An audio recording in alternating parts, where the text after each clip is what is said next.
YouTube. This is that story about the two missing boys that came up missing in California City. Check A this lot out. of concern out here in California City, but the adoptive parents told me that's because they've been busy with the police investigation, and that police told them that they don't need to be out there searching because there's already an adequate amount of people doing so.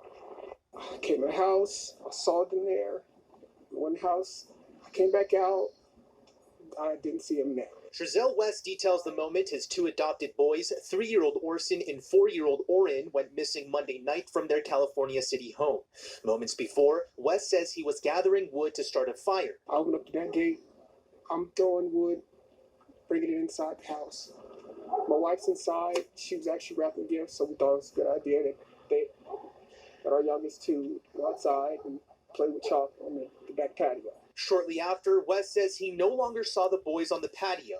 He asked his wife, Jacqueline, if she saw them. She said no. That's when he says panic set in. I realized that I left the gate open, and I panicked, came inside the house, searched the house near my wife. Once that hadn't pan out, I got in the van. I looked down the street, both directions. It was getting dark, getting cold. West said he then called the police within minutes. Since then, California City Police, the FBI, and the Kern County Sheriff's Office have been investigating.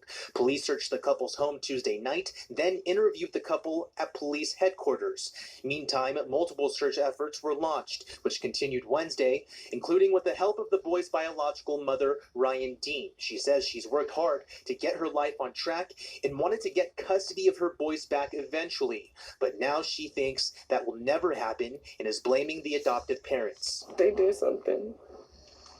I feel like they did something and they know something.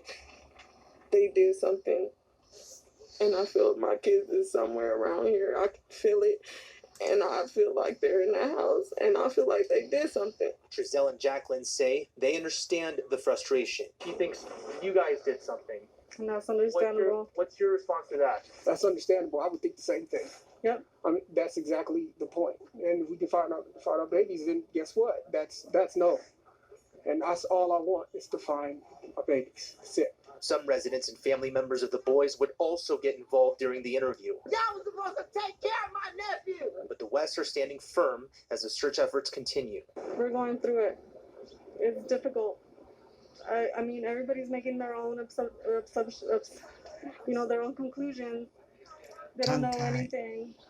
We're not sure like everything. We're not sure. What is she talking about? She don't even know what she's talking about. What is she talking about? Something is fishy about this story. It's not right. And the biological mom is right. They did something. They did something, and I don't think those kids made it to that house. We said what we knew. And now back out here live, I should say that the tension in this community is just raising by the minute. Right now, it seems like there's some kind of makeshift memorial, candles and balloons here on the east side of me, as if something they know has already happened to these kids. Now, I should also mention that the California City Police and various agencies were back out here on the scene again today, and their focus was on that backyard area where the parents said that's where their kids were last seen. Some of the witnesses out here, some of the neighbors told me that a couple hours after our interview with the parents, they saw them leave with authorities again. We reached out to the California City Police Department. We asked them, hey, has there been any arrests made? Have the parents been detained? They said they could not confirm that. We're live in California City. Bayan Wang, 23 ABC, connecting you. Sorry.